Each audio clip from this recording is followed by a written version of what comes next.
کبھی کبھار ہمارے پاس آنسوؤں کے سوا اور کچھ بھی نہیں ہوتا، نہ کوئی لفظ، نہ کوئی کہانی، نہ کوئی التجا، نہ کوئی شکوہ، بس خالی ہاتھ ہوتے ہیں اور زار زار بہتے ہوئے آنسو ہوتے ہیں۔ دل تب اللہ سے بہت کچھ کہنا چاہتا ہے، لیکن یہ سمجھ نہیں آتی کہ کیسے کہیں۔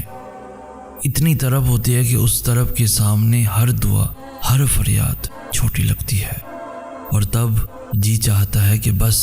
اللہ یوں ہی سمجھ جائے، اللہ کو یوں ہی پتہ چل جائے کہ کتنی شدت سے ہمیں اس کے معجزوں کی ضرورت ہے،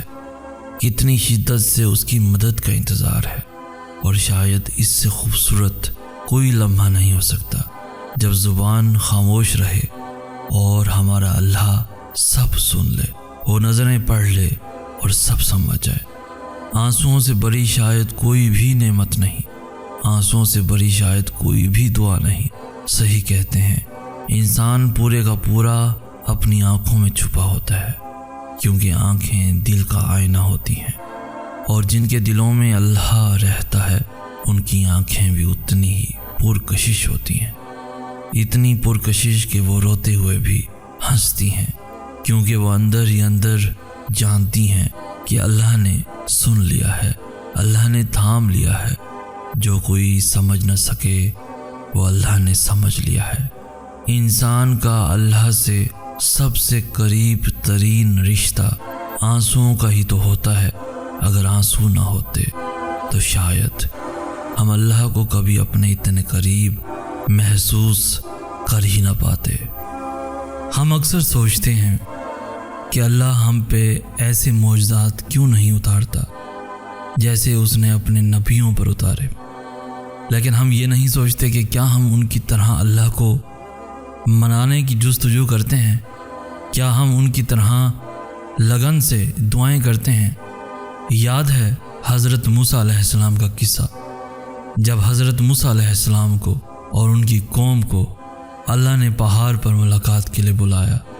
تو حضرت موسیٰ علیہ السلام اللہ سے ملنے کی طرف میں اپنی قوم سے پہلے ایک کوہ طور پر آ پہنچے، تو اللہ نے انہیں دیکھتے ہی فرمایا، اے موسیٰ، کیا چیز تمہیں اپنی قوم سے جلدی یہاں لے آئی ہے؟ تو موسیٰ علیہ السلام نے فرمایا، اے میرے رب، میں وقت سے پہلے آپ کے پاس اس لیے آ گیا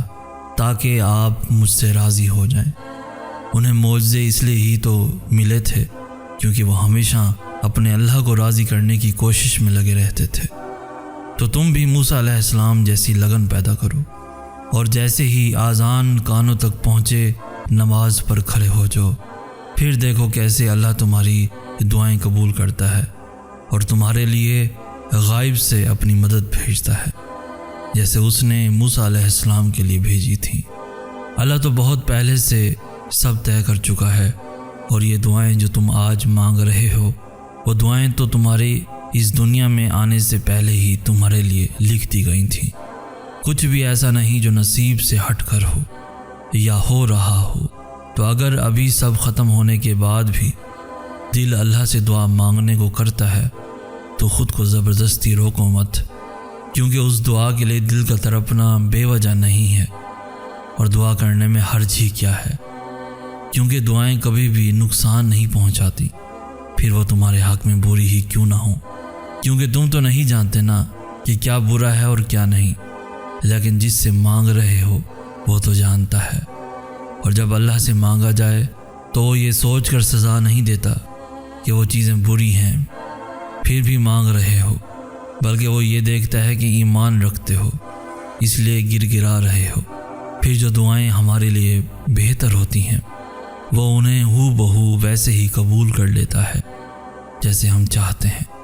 اور جو بہتر نہیں ہوتی ان کی چاہ وقت کے ساتھ ساتھ ہمارے دل سے نکال دیتا ہے، اور ہمیں ان سے بھی اتنا بہتر عطا کر دیتا ہے کہ ہمیں پھر وہ دعائیں یاد ہی نہیں رہتی۔ تو جب تک دل کہتا ہے تب تک مانگو، روکو مت خود کو۔ اللہ سے بات کر کے کب کہاں کسی کو نقصان پہنچا ہے؟ نصیب دعاؤں سے نہیں، دعائیں نصیب سے ملتی ہیں، اور نصیب تو اللہ کی مرضی کے مطابق ہوتا ہے۔ تو وہ دعائیں پھر کیسے اللہ کی رضا کے بغیر ہو سکتی ہیں جو ہمیں نصیب سے ملی ہیں؟ جب ایک بے آواز التجا سے اتنا کچھ ہو سکتا ہے تو پھر ان دعاؤں کا سوچو جو تم نے بول کر مانگی ہیں، وہ دعائیں جن کے لیے تم نے تہجد کے سجدے کیے ہیں، وہ دعائیں جن کے لیے تم نے راتیں جاگی ہیں، وہ دعائیں جنہیں اٹھتے بیٹھتے سوتے جاگتے تم نے مسلسل بار بار دہرائی ہیں۔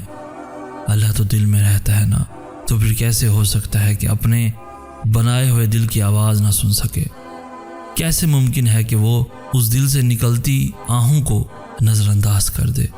جو ہر آہ پہ اسی کا نام لیتا ہے؟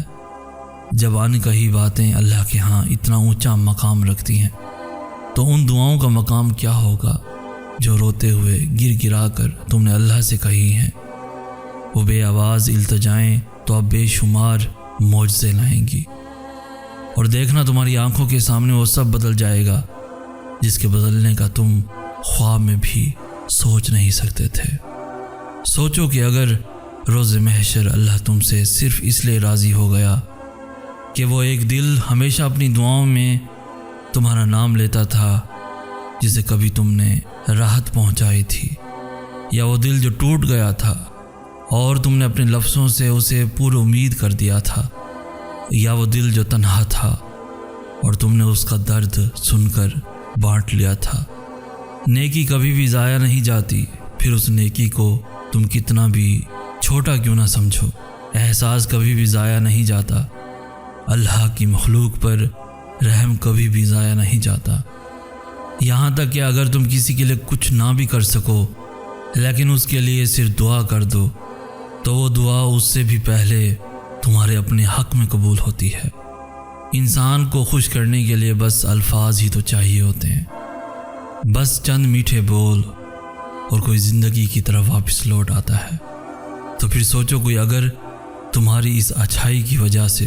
تمہارے لیے تمہارے حق میں دعا کرے، اپنی نمازوں میں، اپنی تسبیح کے دانوں میں، تہجد کے سجدوں میں، سرد راتوں میں، یہ دعائیں تو ایسی دعائیں ہیں جو تمہیں کہاں سے کہاں پہنچا دیں، تم تو یہ سوچ بھی نہیں سکتے۔ ایک ٹوٹے ہوئے دل سے نکلی ہوئی دعا اللہ تک رسائی رکھتی ہے، تو پھر سوچو اس دعا سے تمہاری کتنی ادھوری دعائیں پوری ہو سکتی ہیں۔ تو پھر صرف چند برے لوگوں کی وجہ سے تم اپنے اندر کی اچھائی کو ختم مت ہونے دینا، کیونکہ دل اسے تو بھول جاتا ہے جس نے زخم دیا ہوتا ہے، لیکن دل اسے کبھی نہیں بھولتا جس نے مرہم رکھا ہوتا ہے۔ دل اچھائی کو کبھی نہیں بھولتا، پھر برائی اس پہ کتنی ہی حاوی کیوں نہ ہو جائے۔ تو تم آہوں میں نہیں، ہمیشہ دعاؤں میں رہنا، کیونکہ دعاؤں کو اللہ ہمیشہ اپنے قریب رکھتا ہے، اور دعاؤں میں رہنے والوں کو بھی جو تم دیتے ہو وہی تم تک واپس آتا ہے، اور اگر وہ کوئی نیکی ہو تو دگنی چگنی ہو کر واپس آتی ہے، اتنی جتنی تم نے کی ہی نہیں ہوتی۔